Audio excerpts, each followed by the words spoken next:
नमस्कार दोस्तों, जय हिंद। हम इस वीडियो में देखने वाले हैं तरल दाब ब्लड प्रेशर के बारे में। तो चलिए देख लेते हैं कि ब्लड प्रेशर होता क्या है। तरल का नाम आप सबने सुना होगा। तरल वो प्रत्येक वस्तु जो प्रवाहित हो सकती है उसे तरल कहते हैं। सभी गैसें भी प्रवाहित होती हैं, द्रव भी प्रवाहित होती है, यानी द्रव और गैसें सभी तरल हैं, फ्लूइड हैं। सभी लिक्विड एंड गैसेस फ्लूइड हैं। जैसे वायु आपका क्या है? तरल है। आपका जल भी तरल है। एक बात समझिए कि वायु जो होता है,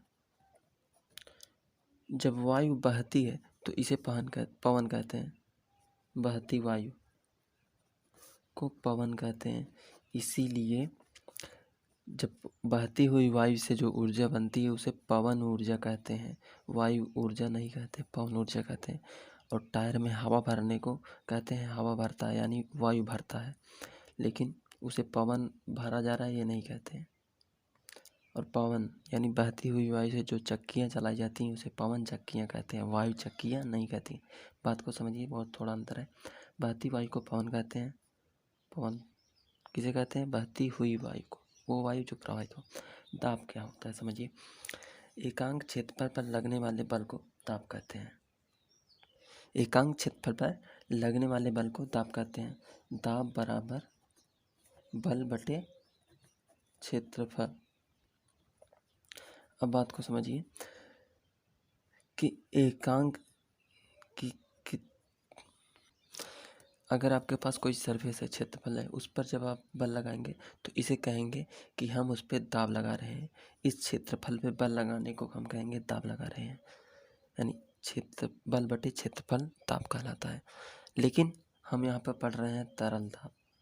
तरल दाब क्या होता है देखिए। तरल दाब पहले तो समझिए, जिस प्रकार हम इस पेन से इस सरफेस पे बल लगा रहे हैं तो यहाँ पे हम दाब लगा रहे हैं, उसी तरह से तरल भी दूसरे पिंड पर दाब लगाती हैं, उसे कहते हैं तरल दाब। यहाँ पे देखिए दाब बराबर होता है बल बटे क्षेत्रफल, यानी दाब जो होता है वो बल के अनुक्रमानुपाती, यानी बल बढ़ेगा तो दाब बढ़ेगा। लेकिन दाब जो है क्षेत्रफल के व्युत्क्रमानुपाती है, यानी क्षेत्रफल को अगर बढ़ाएंगे तो दाब कम होने शुरू हो जाएगा। जैसे ये पेन का जो आगे निकोला भाग है उसका क्षेत्रफल बहुत कम है। क्षेत्रफल कम होने की वजह से हम इस जो कागज़ पे बल लगा रहे हैं इसका यानी दाब बहुत अधिक होगा। लेकिन यहीं पे हम उल्टा करके दाब लगाएंगे तो इसका दाब कम होगा, बल लगाएंगे। हालांकि अगर हम बल समान भी लगाएं तो भी सरफेस चेंज होने की वजह से दाब में अंतर देखने को मिलता है। तो इसी तरह से तरलें भी दाब लगाती हैं। चलिए समझते हैं तरल दाब कैसे लगाती है। यहाँ पे आपने कोई बीकर लिया, ठीक। इसमें जब आप कोई फूला हुआ गुब्बारा डालते हैं, इसमें पानी भरा है, जल भरा है, और इसमें जब फूला हुआ गुब्बारा डालते हैं तो वो गुब्बारा देखते हैं कि हम थोड़ा सिकुड़ जाता है। मतलब सिकुड़ना, वो सिकुड़ा क्यों? सिकुड़ा इसलिए क्योंकि उस पर बाहर से कोई बल लग रहा है, और वो बल लगाने वाला है आपका जल, वाटर, जो भी स्पीकर में भरा है। तो यानी ये जल के है, आपका तरल है, तो तरल भी दाब लगाता है, यानी ये तरल दाब है। और एक बात कि तरल जब किसी पृष्ठ पर दाब लगाता है तो इसे तरल दाब कहते हैं। और तरल जो होता है किसी भी पृष्ठ के लंबवत दाब लगाता है।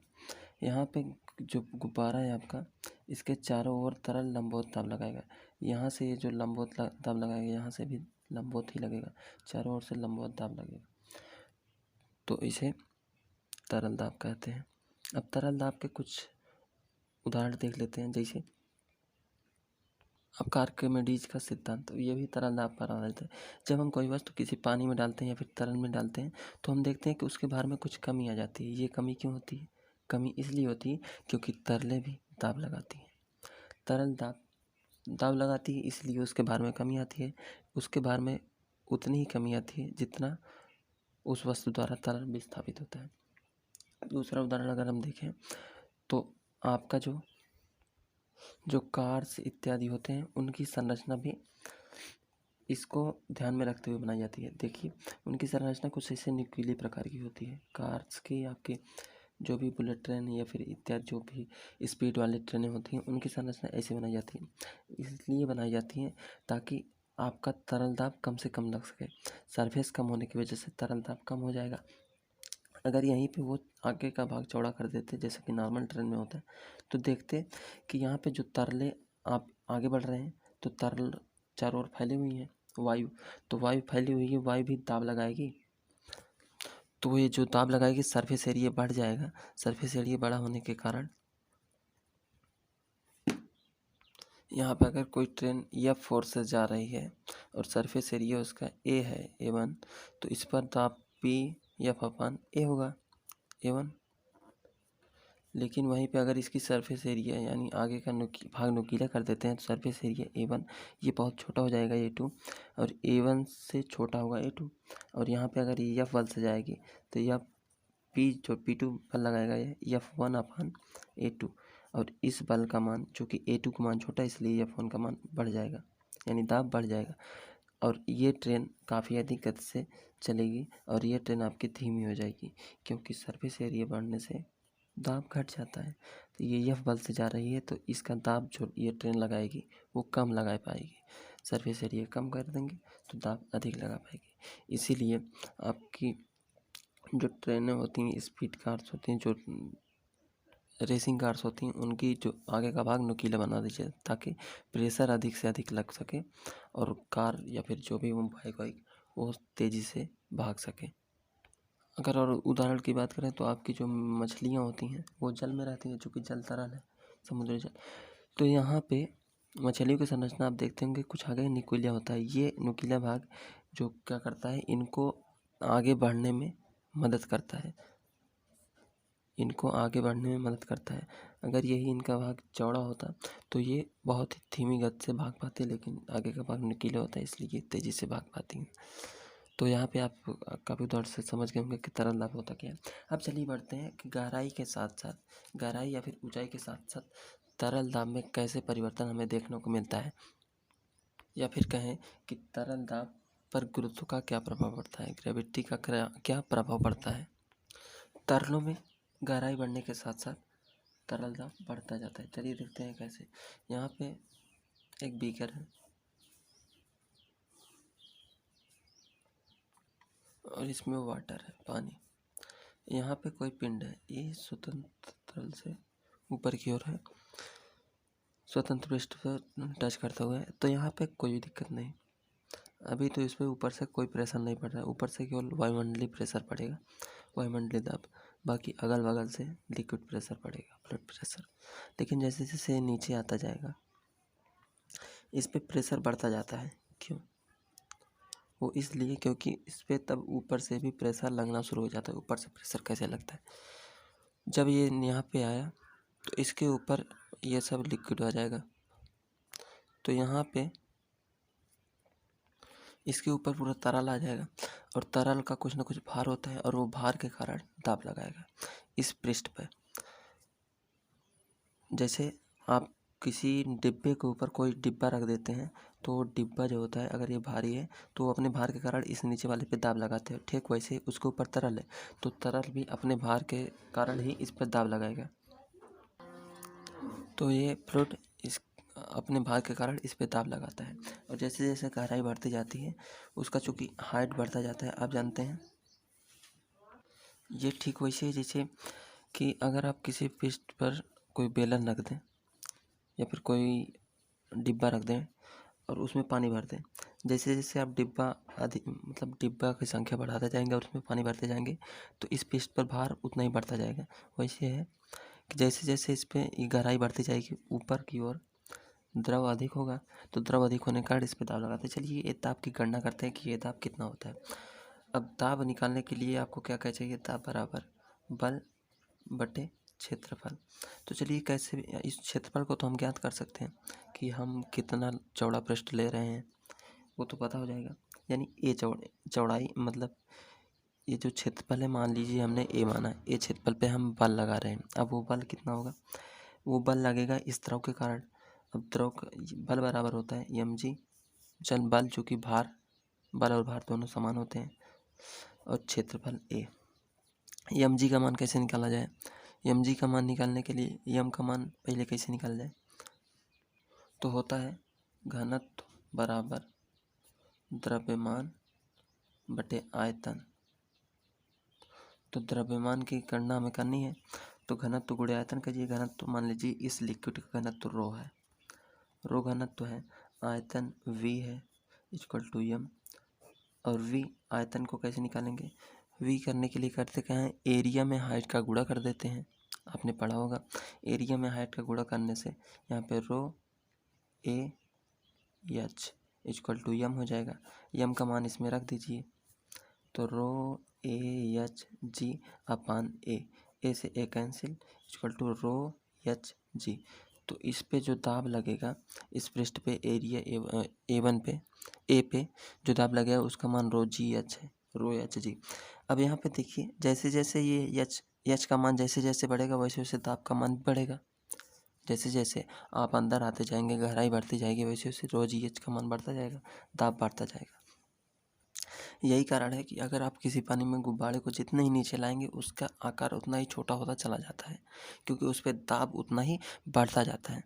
आपने देखा होगा कि कभी कभी किसी मूवी सीन में देखा होगा कि जो गोताखोर होते हैं जब पानी के अंदर जाते हैं और अपना जो पाइप होती है जिससे ऑक्सीजन लेते रहते हैं वो पाइप को किसी के संकेत देने के लिए कभी कभी निकाल के संकेत देते हैं।